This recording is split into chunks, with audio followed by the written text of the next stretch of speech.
pagi. Uh, Pagi ini kita akan membahas beberapa pembahasan yang berkaitan dengan kegagalan pasar ya. Jadi kalau dalam doktrin ekonomi yang selama ini kita ajarkan bahwa pasar itu akan selamanya akan menciptakan efisiensi dengan mekanisme yang kita sebut dengan istilah invisible hand ya, supply and demand equilibrium ya, quantity price. Ini mungkin kita sudah hafal semua lah ya, invisible hand. Namun kalau kita perhatikan sebenarnya tidak selamanya pasar itu dengan mekanisme invisible hand itu menciptakan efisiensi ya. Ketakutnya adalah efisiensi ya. Nah, ketidakmampuan pasar dengan sendirinya menciptakan efisiensi itulah yang dikenal dengan istilah kegagalan pasar, atau dalam ilmu ekonomi disebut dengan istilah market failure ya.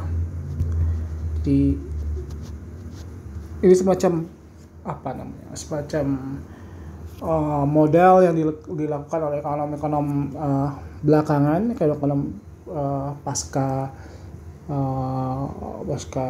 mungkin sekitar tahun 90-an 2000-an, yang mengatakan bahwa ternyata mekanisme pasar itu tidak berjalan dengan sempurna seperti yang dikatakan oleh Adam Smith dan kawan-kawan. Nah, apa bentuk kegagalan pasar yang pertama ya? Banyak bentuk kegagalan pasar itu, namun yang pertama adalah yang disebut dengan istilah ekonomi lingkungan ya. Yang pertama adalah ekonomi lingkungan ya.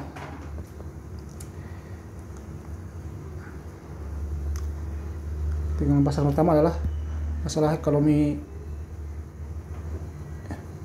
lingkungan ya. Selama ini aspek pasar itu tidak mampu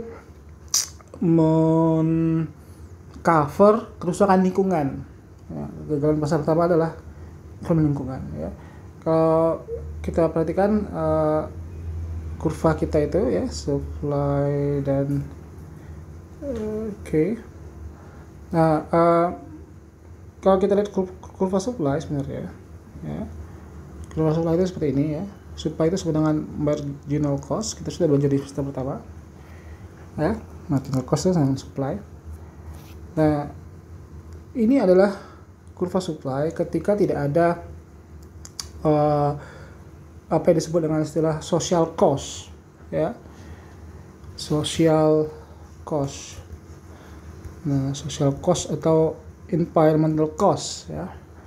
Social cost itu adalah apa ya? Social cost adalah segala sesuatu yang berhubungan dengan dampak sosial dari kegiatan supply tadi ya. Nah, dampak sosial itu sebenarnya, social cost itu sebenarnya aslinya kita ambil pena yang lain. Dengan adanya social cost ya, sebenarnya seperti ini nih kurva supply itu ya. Jadi aslinya supply dengan plus ya, marginal social cost itu yang warna biru ini ya. Nah, kalau kita perhatikan lagi ya, originalnya kan dalam kegiatan ekonomi itu ya seperti ini nih ya, kalau di warna merah ya. Nah, ini demand kan, demand. Nah, ada segitiga nih ya. Sebenarnya equilibrium aslinya kan, kalau yang originalnya equilibriumnya di sini nih, E-nya di sini ya. Tapi kalau kita menggunakan marginal social cost, sebenarnya aslinya equilibrium itu di sini, bukan di ini ya. Bukan di E0, tapi di E1 sini. Karena dia memperhitungkan marginal cost. Artinya apa? Harganya akan lebih tinggi ya, dibanding dengan harga aslinya ya. Kalau ada impact sosialnya, maka seharusnya harga seperti itu ya. Di sini itu inefisien sebenarnya, di sini titik ini ya. Kenapa inefisien? Karena dia tidak menghitungkan dampak sosialnya ya. Nah, ini ada namanya, kalau kita perhatikan namanya weight loss ya. Dead weight loss ya. Ini kerugian ekonomi akibat dari dampak sosial itu ya. Nah, lalu kalau seperti itu ya, selama ini kan kita bertransaksi harganya di sini nih ya, harga di level sini, tapi sebenarnya seharusnya dia di sini nih harganya ya. Kita ambil contoh misalnya yang paling berdampak sosial itu adalah misalnya pertambangan ya. Kita ambil contoh pertambangan pasir lah di Bandar Lampung ya. Pertambangan pasir di Bandar Lampung. Ya, yang sering kalian temukan ya di Bandar Lampung itu. Harga pasir bisa jadi harganya cuma segini nih, di X ya. Kuantitinya di X ini ya, jangan X lah ya. S ya. Harganya sebenarnya sini, tapi sebenarnya harga aslinya itu lebih tinggi ya. Jadi misalnya ST ya. Ya, di sini nih aslinya. Ya. Dan kuantitasnya juga sebenarnya di sini. Nah, dengan harga segini ya, harga S ini ada social cost yang ditanggung oleh orang, social cost yang ditanggung oleh orang di luar supplier. Misalnya yang menanggungnya siapa? Misalnya jalan raya rusak, jalan rusak ya. Lalu apa lagi?